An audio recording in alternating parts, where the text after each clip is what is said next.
You know the problem with you little niggas? The problem is you don't know the difference between guns and butter.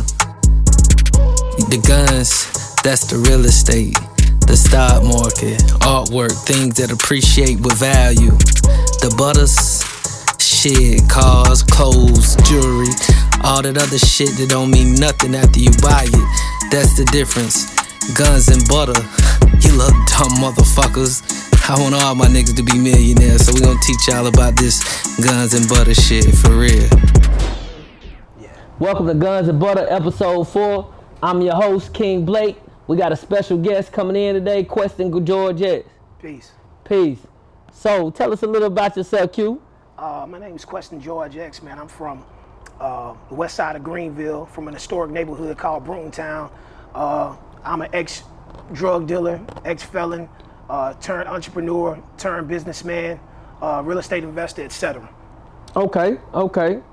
So, tell us a little bit about your upbringing in Brutontown. Man, my upbringing in Brutontown, man, it was great, man. I just grew up in the heart of the drug culture in the 90s. But as far as my upbringing, it was great. I mean, we was poor, but it was a lot of love inside of the community. So it was great growing up. Okay. And what led you, like, I understand you said you was poor, which, I mean, that's an obvious answer, but as far as what got you in the game, in the drug game, what was the things that you were seeing at a young age that appealed to you that made you want to jump into the drug game? Well, I mean, at first, man, you know, most of the time, when you're young out there in the streets, man, you become conducive to your environment. So whatever meets the eye, as far as like vehicles and material assets that people have, that kind of pique your interest. Right. And you wonder how these people acquire these things, so you dig a little deeper. Right, and you was digging a little deeper and you found out. Yeah, I mean, I actually found out, man, because, you know, when it's not that far away from you, when you have relatives who is also immersed in the drug culture as well, it's almost easy to see that, you know, when you can go outside and you can see these different vehicles at your grandmother's house, man, it kind of blows your mind in a sense. So that piques your interest a lot. Okay. And when you first jumped in, and like you jumped off the porch earlier than a lot of guys, right? Absolutely, yeah. So at what age did you jump off the porch, and what age did you actually start hustling and start dealing? I first jumped off the porch around about the age of 13 when I had my introduction, my introduction phase, or what they would call it in today's day and age, when you might be an internship, I can say. Right. You know what I'm saying? Right. I had my internship from a close friend of mine that I grew up with. Right. And I was noticing him having, large amounts of cash, and I was asking him what he was getting these monies from, man. And he finally disclosed it to me, because, I always hang out with him, man. I never have to worry about eating food. And because if you're 13 years old, man, those are things that you worry about. Eating food, going to the store, right, getting candy and shit like that. I'm with him, but he's pulling out these big, large knots, and, he's always fresh. So that appeals to you and it becomes interesting. Right. So he gave me my first introduction, or showed me the ropes, in a sense, on how to actually be a drug dealer. Right. And when we bring it from a financial standpoint, he showed me how to start my own business. Right. Because at that point in time, he's showing you economics. Right. Supply and demand. Right. You able to identify who your target demographic is before you even sell the product. Right. You know exactly who your customer base is. So that was kind of like an internship for me with him, and he showed me a lot until I was able to blossom on my own. Okay. So being in Brutontown, right? Initially, you weren't able to start at 13. You said your first actual sale, when you sold your first drugs, right? You was actually on Washington Street. Yeah, I mean, actually, I was on Washington Street, man. It's a crazy and ironic story.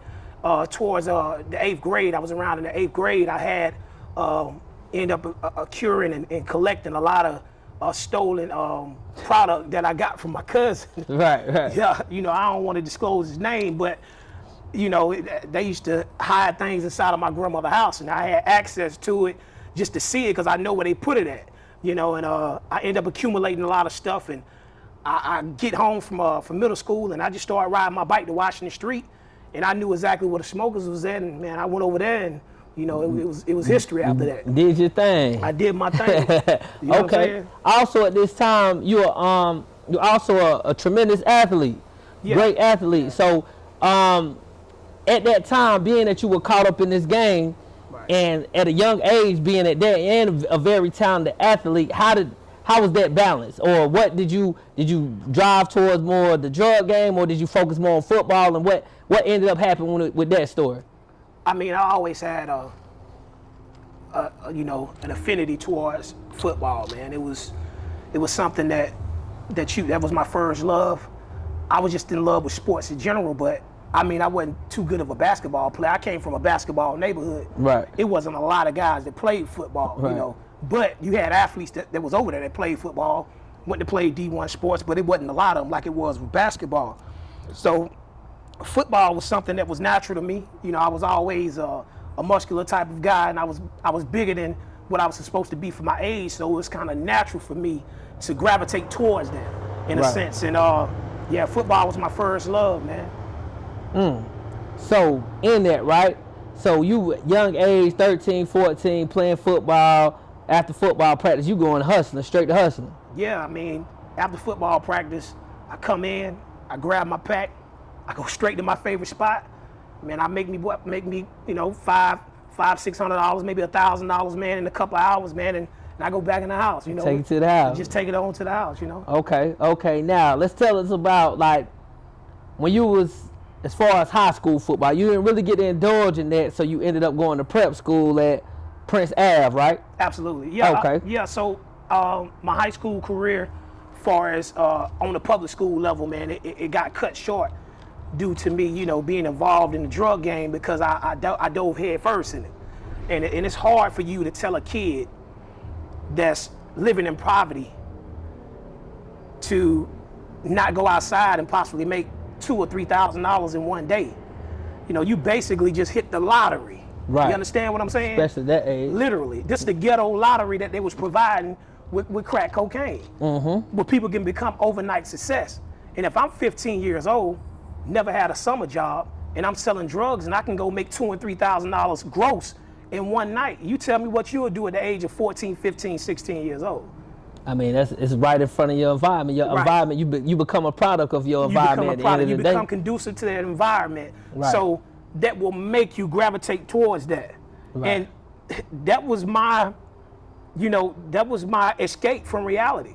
I thought that was the way for me to get out of poverty, because I didn't know all the ramifications that came along with being a drug dealer. Right. You understand what I'm saying? Right. So you jumped in and it's like, okay, I see the money, you only see the success part. Exactly. You're not seeing the, damn, the niggas going to jail for this and this and this and this, and you just seeing as success. You seeing, okay, this is a quick grossing $2,000, $3,000 a day, and I'm really, you know what I'm saying, really getting money at a young age.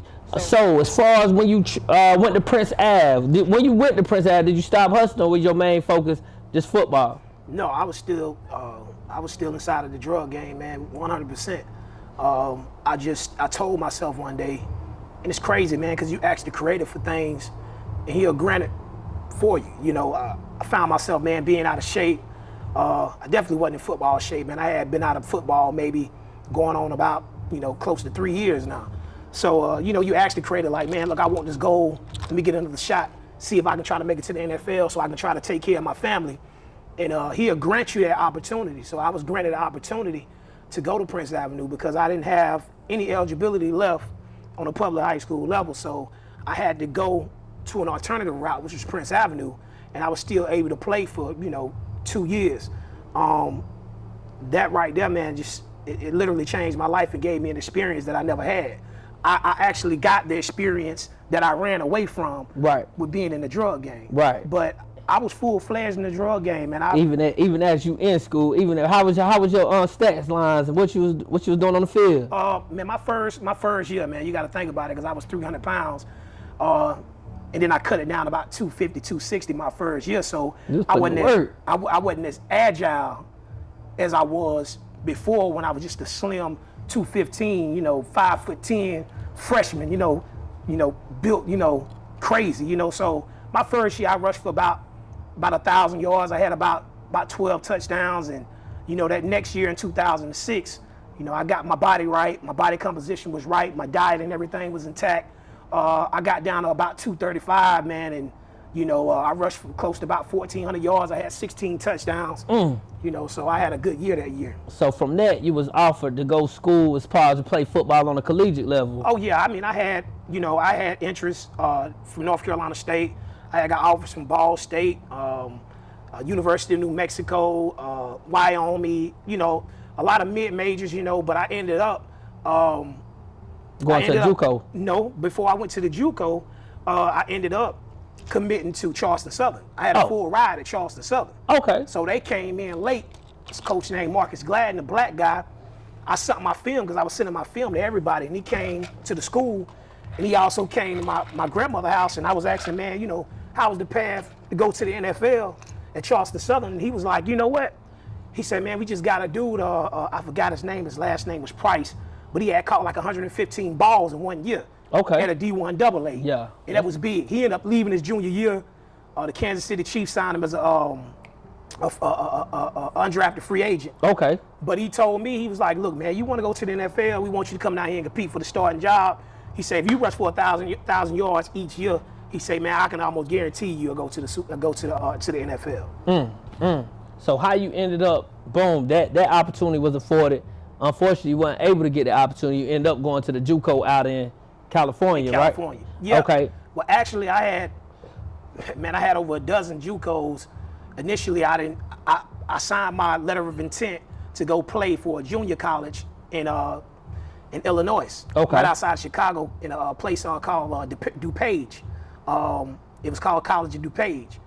But I ended up opting out, going to California because I wanted the experience. All right, and as far as going out to California, so you end up playing football with College of the Desert, correct? Yeah, I went to College of the Desert instead of College of DuPage. Correct. Okay, so and out of that, what part of California were you in? I was in sunny Southern California, man. I mean, the best area, Riverside County, Palm Springs area. That's where I was located at, and it was like paradise.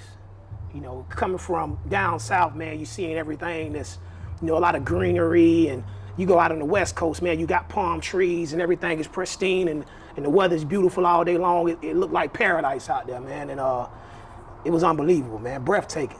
Breathtaking. Right. So at that young age, I know initially I think we done had this conversation. So when you initially went out to play ball, you wasn't hustling. No, when I went to college, man, I was a square. Straight square all the way. I was a straight square. Square it out. Square. And then what led you back to hustling when you was out there in California? I saved a tremendous amount of money before I even left, because I wanted to hold me over for both semesters, because I didn't plan on coming back home even for winter break. Right. I was just gonna ride it all the way out from 07 to 08. I ended up getting an addiction to blackjack. I got showed blackjack by a teammate of mine, boy, Andre Sales, boy, he turned me out on it, man. You know what I'm saying? Shout out to Andre Sales, man. You know, Louisiana Lafayette alumni. Yeah, but he showed me blackjack, man, and I was like, oh man, what? So I lost all of my money that I had saved up. You know, I done all this hustling, lost tens of thousands of dollars, and I went over there with just by jacking off with, with blackjack, and then after that, shit, you know. That ran you broke. They ran me broke. So I had to start fight back and use alternative methods. You know how they say in the street, man, you got to fight back. I fell off, you know. So yeah, man, that's what drove the thought. The light bulb popped in my head because I was hanging around guys that played basketball, and these guys were potheads. You know, people on football team too. They smoked, but I didn't smoke. Right. You know, I drank occasionally, but I wasn't a smoker. I didn't smoke marijuana. Me neither. I ain't never really been a smoker so, like that. Once they started telling me what the prices were, I ended up making a phone call. And I ended up making a phone call and told somebody to send me like $50K. Boom. And I used a couple of my friends' bank accounts, and we ended up placing the whole $50K, throughout people's accounts. So after I, got all the money, and I paid them, allocated them some money just for them helping me out. And I told one of the guys, like, hey man, let me get introduced to the guy that you say got it. He was like, man, how many you want? I say, shit, I get like 10 or 20, what's up? He was like, man, you ain't got that much money. I pulled out that duffel bag, man. He saw them 20s and them 50s. I say, man, look, man, y'all think, man, listen here. I said, I just been playing the square role. They think a Carolina boy, you know what I'm saying? Yeah. You know, they know I was kind of intelligent, but they didn't know I was that type of guy. Right. I was a real street dude, but I was acting like I was a square. You know, I'm clean cut. I cut my dreads, you know, 360, you know, face clean, you know what I'm saying? Yeah. Man, I showed him the racks. But it was like, we're going over there tonight. I said, okay, bet. So he called a guy out, man, in Indio. We went to go see a Mexican in Indio, man, and he turned me on, but he wasn't even the plug. The plug was this old white guy. He was a biker. Came in with the biker patches on, Harley, big beard, long hair. Name was Rich. And I don't know what biker gang he was actually with at that point in time. I didn't even ask. I just knew he had it because we went over there to buy at least 3 or 4 pounds or try to get at least 10, you know, some exotic. And they had some Northern Lights bullshit, but it was cheap. But I knew I could send it back to South Carolina and I can almost, you know, double or triple its worth, you know, for what I was gonna pay for it at that point in time. Right, so you was selling it in the mail. So when you get it, First, you were I played the mail game. I was blasting them off in the mail. You was one of the first, well, y'all did that shit early before niggas was really, you know what I'm saying? Before they caught the trend around here. Yeah. This what I can say, because like a lot of guys wasn't, you know, blasting, you know, that marijuana much. or drugs off. No, I was doing, at that point in time, I might go to, if I had some exotic, I'm just gonna say on the exotic scale, what they call Zaza right now, like, you know, Kush, you know, Afghan Kush, Granddaddy, purple Perps, and you know, I might have 10 of my homeboys literally go to 10 different post offices and blast off 10 pounds at a time. I had this shit down to a science, and I paid every last one of them too. And y'all was eating. They was eating too, but I was eating literally. You was eating. Okay. Especially with the numbers back then, you know. And in that time, how long did you say, like, as far as your run, like that success run, after you in school, after you out there in Cali, how long did that success you run at? Man, I mean, from 07, 08, 2009, I still was getting busy in 2010, 2009. My main plug, which we gonna get to him, who we all, you know, all of us went to prison. We was on the same case together, but you know, to about 2009, things had got rocky because he went to prison, and you know, a lot of people was orchestrating the business, and it wasn't as efficient as it was supposed to be. So things kind of got rocky, and you know, I ended up coming back, you know, to Carolina and, you know, chilling for a little while, you know. Okay, and in your case, right? What? I mean, if you don't want to go in too much detail, because you ain't got to go in too much details, really, as far as you want to go deal with it. Right. What all happened with your case, and what you can go ahead and go into that. When I was 24 years old, man, it was in 2011. 2011? 2011. So what had happened, when the case had transpired, everybody got locked up in February. You know, I had a state case that was going on because at the time I didn't have any felonies, but I had caught a state case. Someone had set me up, and I caught a trafficking charge. So you know who set you up? Oh yeah, absolutely, okay. Yeah. Like, I remember the whole play. But what I'm saying is this right here. Once that case had transpired, I already had it in my mind that I wasn't going to do no state time. This before the feds had even came. I wasn't doing no state time. I was gonna go on a run. I was going to California, going on a run. And I had it in my mind that I was gonna go on a run and try to make like $200,000, and then I was gonna turn myself in. Okay. You know, so that was my thought process at that point in time. So during that, what had happened is,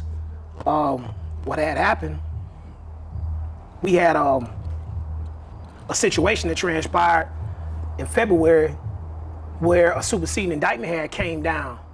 And when that superseding indictment had came down, everybody that I was affiliated with from South Carolina to the West Coast, you know, everybody had went to prison. Well, they locked everybody up and indicted everybody. So what I did, I hightailed it back to California. I was like, I was gonna go on a run anyway. Right. I just went back to California to one of my residents. I was going between Phoenix, Arizona, and Chandler to Riverside County, Palm Springs, and I was bouncing around LA County, bouncing around in those areas right there on a run. Right. But I was still hustling at the same time. And one of my, you know, co-defendants, we was out at the same time, but everybody went down. You know, My plug had went down. Everybody was gone, and I knew it was something that was coming on the horizon. You know, you almost feel it in a sense. You know that you're gonna go to jail. Right. And that's a feeling, man, that, you know, I don't want my worst enemy to feel that. Right. You understand what I'm saying? Right. When you know you're getting ready to be incarcerated, you just don't know when, man, that's something that nobody should have to experience. Because being on the run is hard. A lot of people do it, man, and a lot of people are successful, you know. Like your father, he was on the run for over a decade. But that's a hard life to live, man. So what transpired after that was I was in Charlotte at that point in time, because what I was doing is I was getting on the Greyhound instead of catching the plane. I was getting on the Greyhound going cross country. Right, smart way. You know what I'm saying? The smart way. Yeah. So, you know, I was in Charlotte, you know, partying, you know what I'm saying, laid up. And my mama called me. She was like, Queston. She didn't know I was on the East Coast or down South. And she say, man, these state people done sent you a paper in the mail that say that they gonna try you in your absence. And I say, damn. I say, when it say, Mom? When is it, Mom? She said, it say May 16th, and it was around like April. And I had been on the run since February, so-called, you know what I'm saying? Right. And, you know, after that, I came on back to Greenwood, you know, steady hustling, still got shit coming through the mail. I wasn't scared, but I knew that May 16th came, that I was gonna possibly get state time, because I know the chips had fell down and everybody was locked up. Although I knew at some point that I was gonna be a part of that superseding indictment, but I didn't know the linguistics of it. I didn't know, you know, how it was gonna come, because I never dealt with the federal government before. Right, right. So when everything came down, right, when you finally did get hit with it, what was like your mindset? What were you going through? What, as far as between, you know what I'm saying, you can keep it as limited a conversation how you want to display it or explain it, but I mean, what happened, transpired once the federal indictment came down and you were hit with that? Well, I think a lot of people lose sight of how the criminal justice system is set up. The criminal justice system is set up in a way where it's not particularly kind to black folk. It was actually set up to be a tool and a mechanism that is used to destroy the black community. And I don't really get political or get in the political spectrum, because if people want to vote, I know we got to vote this. We got to vote. You know, we got a presidential voting that's coming up where people have to vote. Right. There's a presidential candidacy that's getting ready to come up, and somebody Right. about to be, you know, nominated with the presidency. Right. I don't think people understand that even when you vote, you got to choose the lesser of the two evils. You understand what I'm saying? Fact. But we not even gonna talk about Trump right now, because we all know where his pitfalls is at, and we know what he stands for. You know, but I would like to ask people, would you rather for somebody to screw you in public or screw you behind doors? And I'm not talking about a literal sense. I'm just saying, like, with your situation, because right now, you know, we the first fired, we the last hired, and we ain't making no progressions. But what I'm getting at, and I'm about to piggyback off the federal system, is this. President Nixon, he created a war on drugs, a so-called, you know, war on drugs in the 70s that was aimed at stopping, or it was aimed at stopping some of the conscious black groups, but the CIA had already infiltrated these conscious facets at that point in time, like the Black Panthers and so on and so forth, Right. by introducing them with drugs. So Richard Nixon had set forth and started, you know, the war on drugs. Then, you know, President Reagan, with Reaganomics, they put drugs inside of the inner city, inside of the community, and used guys, as, you know, such as Freeway Ricky Ross, or other guys as, you know, tools to distribute drugs throughout the black community, and they were taking the proceeds and they were sending them to Colombia. We talking about the CIA. Now, with that being said, we gonna go to how Joe Biden with the 1994 crime bill now, that him and President Clinton had enacted, how that was responsible for some of the harshest mandatory minimum penalties known to man. with the federal system. The majority of the people was people of color. So that's what I'm trying to land this plane and let people understand exactly where I'm going with this. You understand what I'm saying? But he was responsible. Joe Biden was responsible for this. And when I say the 1994 crime bill, what had transpired is this right here. It was a 1-to-1 ratio. I mean, it was a 1 to 100 ratio, meaning that if you get caught with 1 gram of crack cocaine, 1 gram of crack cocaine was equal to 100 grams of cocaine when it was initially the same drug. You understand what I'm saying? facts. You got that? Right. So you had guys that was 2-time felons that was getting caught with 5, maybe 10 grams or an ounce of dope or crack cocaine, and they was being sentenced or given life sentences because of the mandatory minimum if they was caught inside of the conspiracy. That's crazy. In this statute, what they call US is US 21846, which gave the creation of what they call ghost dope. You ever heard of that phrase before? Ghost dope? Ghost dope, yes. I've never heard of that. Just go into detail. All right, statute US 21846 inside of the federal system. That's a statute that they give you whenever they want to use a superseding indictment to put ghost dope on you, meaning that if I say, hey, if they say, a guy might say, well, Blake sold me 100 keys before. It maybe been 1 key before. But he might say, man, he sold me 100 keys before. And they would charge you. And that's all based on conspiracy. He ain't never even got to see me deal the shit. Nah. And they can charge me off that. Nah, no controlled buys now. So I want you to understand this. No controlled buys. But they can literally come and get you and convict you and say you sold, you sold 100 kilos with no kind of evidence at all. That's crazy. My mentor in prison. That's crazy. Exactly. My mentor in prison, he had 2 life sentences, man. Johnny Mac Brown, he out of Charlottesville, Virginia. He had 2 life sentences, man, in the feds, man. Eventually he had, got it off of him and everything, and ended up getting a 30-year sentence. He's out right now. But they use that statute, US 21846, 5 kilos or more, 2,000 pounds or more of marijuana. And when they actually charged us, I got charged for 2,000 pounds or more of marijuana. Some of my other colleagues, they got charged with 5 or more. It could be 5 to 1,000 kilos or more. Right. You understand what I'm saying?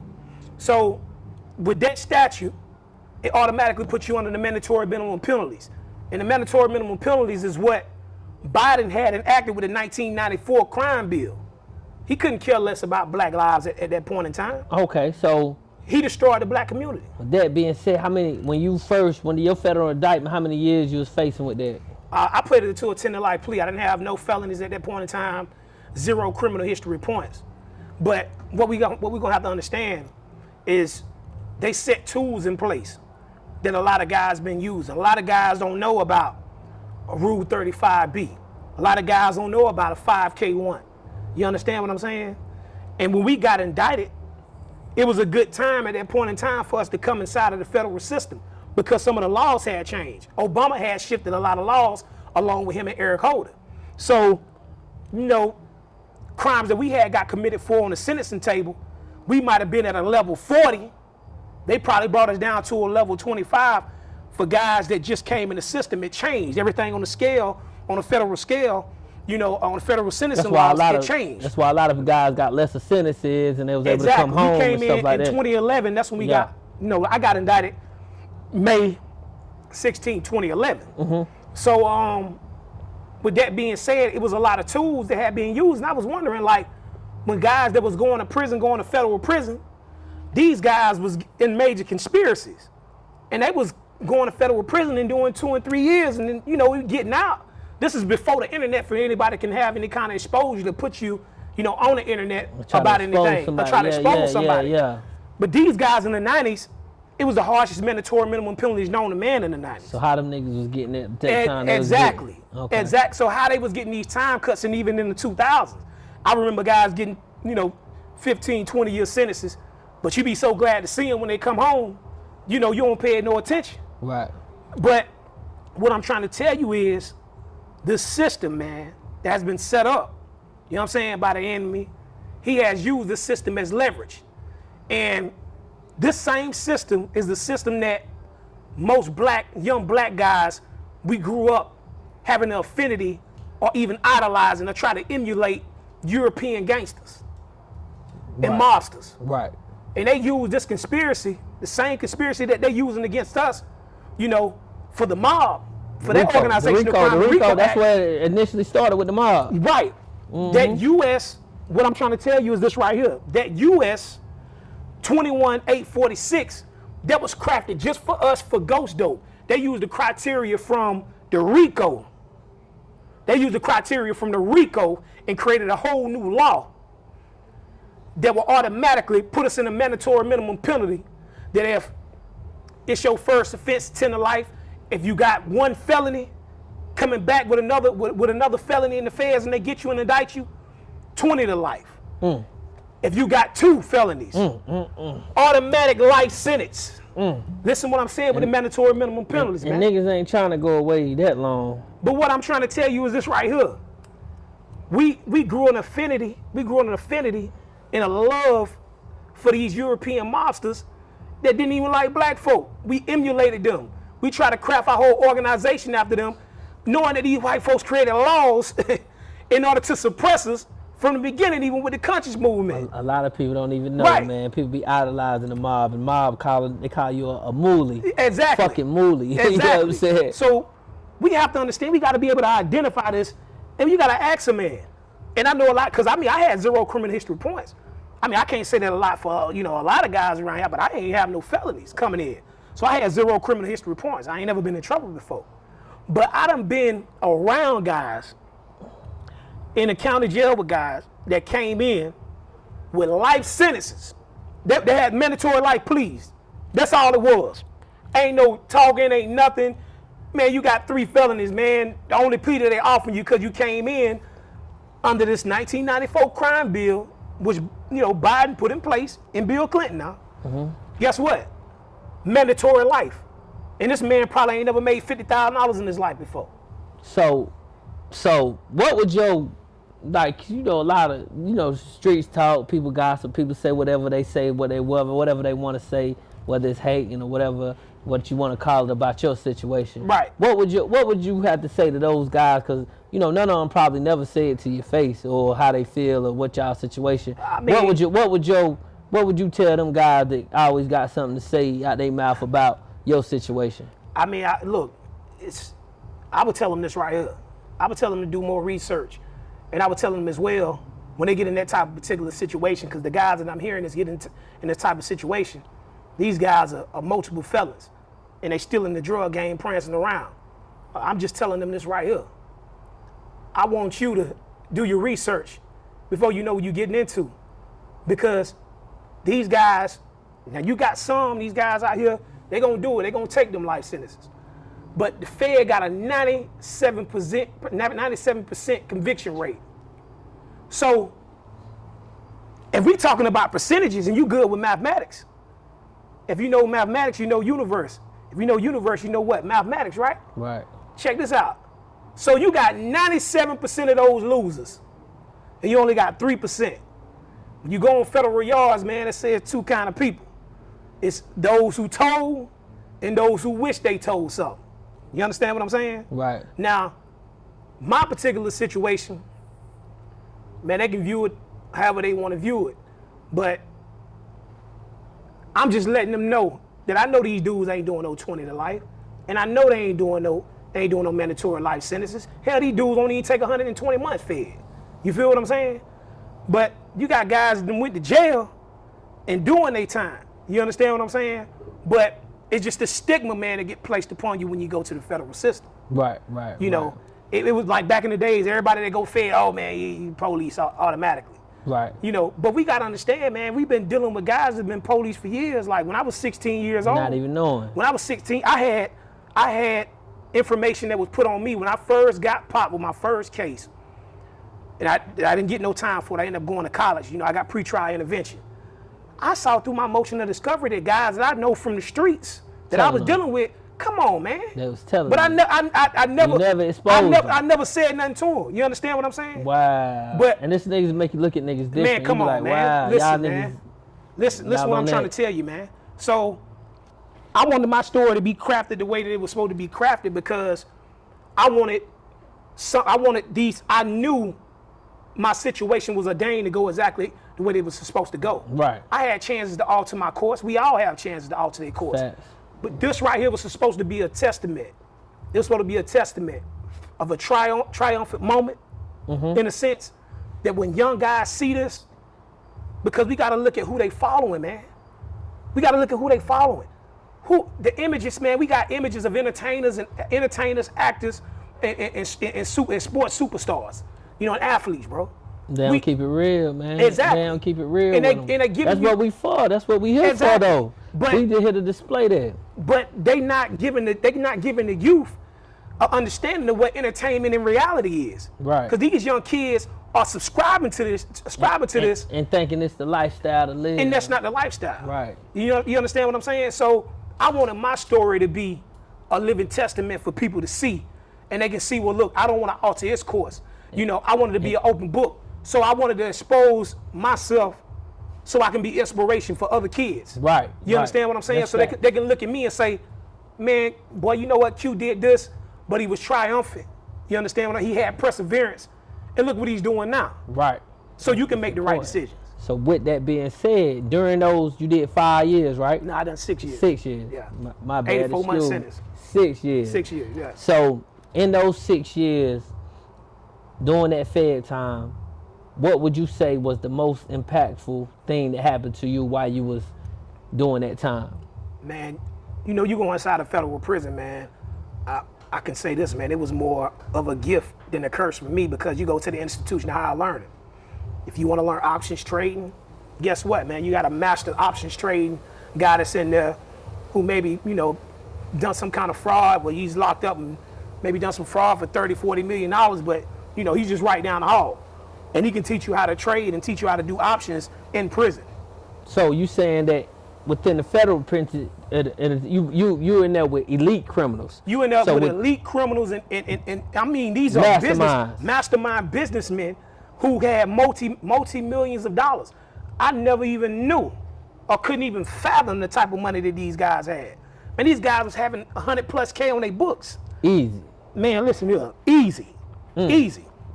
Some of these guys didn't even go to the kitchen. But what I'm saying is, you know what I'm saying? Right. Everything was delivered to them. You feel what I'm saying? Right. They living like a boss behind the wall, living like a boss. These dudes are really bosses. You feel what I'm saying? So when you get in there, it's like the institution of higher learning, man. Like you get in there with these guys, and they'll teach you whatever you want to do, man. That's how I learned real estate. That's how I learned business. That's how I learned corporate structure. You know, that's how I learned credit. That's how I learned finance.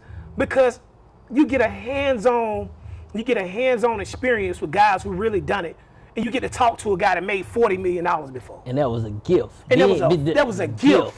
Even though they felt they was punishing you, you was able to for thrive me. and go. Exactly. And okay. And so I see where you're Right. going with it. And what I'm gonna ask you is, I know you understand the concept of Guns and Butter. So what is Guns and Butter to you? You know, guns is physical, tangible assets that hold value. You understand what I'm saying? We talking about real estate investment properties or actual real estate and land. We talking about businesses. We talking about stocks. We talking about bonds. We talking about cryptocurrency, forex, etc. You know, even though, you know, we like a little butter. You know, we like the shiny things, you know what I'm saying, the nice thing. We like the Rolex watches and stuff like that. Right. You know, we like the flashy cars, and that's what they call butter, but it's a way that you can turn that butter into cash as well. But a lot of people don't know. Right. So Guns and Butter to you was like, I'm gonna ask you from this standpoint when you was getting all that money. So when y'all boys, I know one in mind, one of your guys, your Cody, Right. you know what I'm saying, is actually was on to this. You know what I'm saying? When y'all, if you could go back to those times where you was really getting that money like that, what would you have done different as far as Guns and Butter on that extent? Well, the first thing, I just want to speak on the situation before I even get into that. when you see a guy who dealt with $1 million on a street level, and then both of y'all get out of prison and y'all still affiliated with each other, and he's dealing with multi-million dollars from a business perspective, and it's all legit, it just gives you a testament of how you can do that shit. Exactly. Give you a That's like testament. he right there, like he. Right. That's an example for you. That's an example for you. So you get another point. You get another internship. Shout out to you, well. man. Come on the show, man. Yeah. You get another internship as well. Yeah. So you get to see somebody run a thriving $1 million operation, you know, on his expense. You feel what I'm saying? Right. So I would ask the young guy that was out in the street that, you know, had tens of thousands of dollars at that point in time. I would tell him this right here. I would tell him, look, invest in the stock portfolio, whether it's 10 or 15 or 25% of whatever you got. Go heavy in on the real estate, maybe 35, 40% on the real estate. You know, get you a service business, probably 10 or 15, 20% of what you're worth. I would tell him to invest in real estate, make millionaires, and also finance do as well. I know you were talking to me, we were talking on my post on Facebook. He was like, man, I take 1 million and I turn it into 10. He was like, how? I leverage with credit cards, excuse me. I would leverage $1 million worth of credit cards and turn it into 10 million quick. But you ain't had that type of knowledge back when you was Didn't have that type of knowledge. Didn't have that type of knowledge. Imagine if you did though. Man, if I didn't, man, listen here. It'll be a different level. It'll be a different level, man. You know, we wouldn't be right here on the podcast. We all be on yachts, man. We own all this shit. Yeah, we own the whole green. You know what I'm saying? And then kill us first. Respect. Right. You know they gonna try to stop it. Yeah, they gonna try to stop it. But they can't though. They can't because you know this is what's meant to be is gonna be. Right. You know what I'm saying? That's the part of vertical integration. You seen it before your eyes, bro. Right. Even with me, from a menial level, yeah, from even a savage from a young age though, man. Exactly. Like, I always have that. I always been observing, and I was always around, and I was outside looking in. And I used to be like, damn, boy. You know what I'm saying? Like from outside looking in, you be like, well, I coming home and I'm seeing certain things, and I'm seeing certain, and I'm amongst y'all guys, and I'm seeing it. You know what I'm saying? I'm firsthand. And I'm like, yeah, they turned up now. Exactly. You know what I'm saying? But you can see, like, you know back in the early 2000s, we missed out on real estate ventures, man. It was houses around here for $4,000 and $5,000. But now that you have this type of knowledge, right? You have all the tools to be successful. You know what I'm saying? I'm just gonna go back to your 13-year-old self that could have chose football or selling dope. Right. That chose selling dope over football. Right. What would you say to that 13-year-old kid right now? Same 13-year-old might be in the same situation. Right.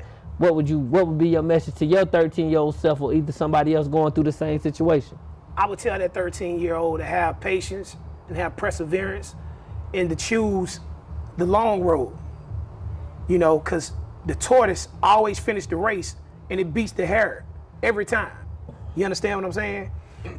You have to be able to understand that when you make decisions in life, that they affect more than you. They affect other individuals as well, because people are banking for you to succeed. Right. You know, they're looking forward for you to succeed so they can make it up out the ghetto. Because imagine you making it to the league, you ready to feed the whole broom town. You can help 100 different people. Feeding the whole hood. You know, whether if it's you just creating businesses, creating service businesses, giving people jobs, you creating an economy. You can create your own black Wall Street within your own community. Facts. You know, so that is huge, man. Huge. And what's your final words? If you could convey a message, or even just talk about some economics and financial things that you got going on that you learned from, you know what I'm saying? Like if you want to dwell into it, if you don't want to go too deep, it's really on you. But for guys, let's say guys that's out there still in the game right now, you know what I'm saying? And as far as, like, my whole thing is I'm not trying to tell people to stop hustling. I'm not trying to tell people to stop whatever. But the thing is, I'm trying to teach you a way to be smarter about doing it. If you're going to handle yourself or conduct yourself in that way, you should at least be mindful enough to know to talk about or even tap into the things that we discussing, like a stock market, real estate, buying land, buying up, even buying up trailers, you know what I'm saying? Even buying vending machines, even it's so many, it's promoting clubs, owning clubs, being an owner, learning so many different knowing how to run an LLC, knowing how to do your taxes. If Donald Trump is able to pay how much, $750 in taxes, come on, man. You can do the same thing. You can do the same thing. So that's the type of information that we trying to provide on Guns and Butter. So if you can give in closing your final words, what would you tell the people? What I would tell people is this right here, man. If you're a young guy that's out there in the streets, I would tell you get ready, man, because we automatically know a lot of people had, got information about it. It told you that the dollar is crashing. Well, what the United States government is doing, they're stepping into the different field. They know the cryptocurrency is taking over.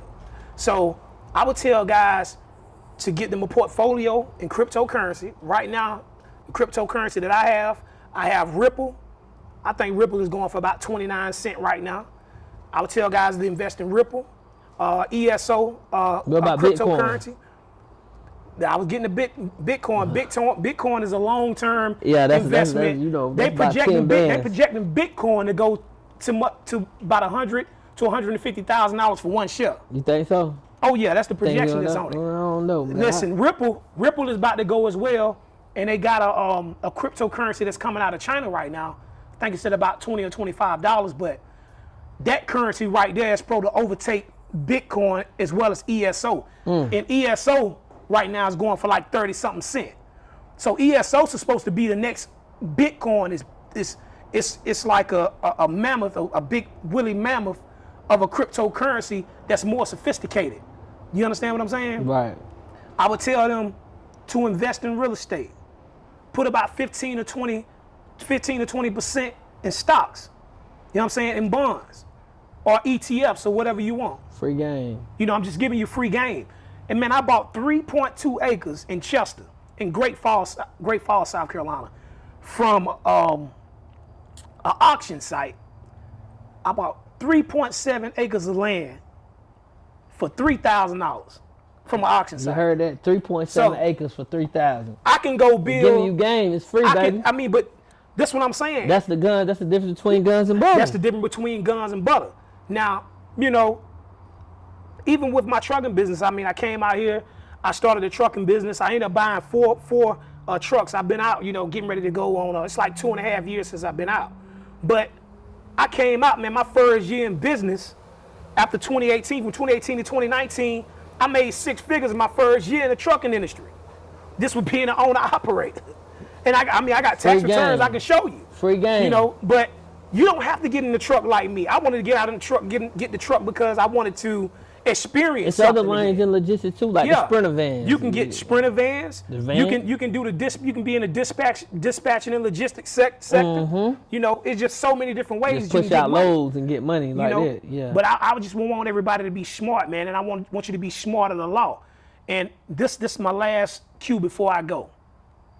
Success is not defined by how much material assets that you acquire or have.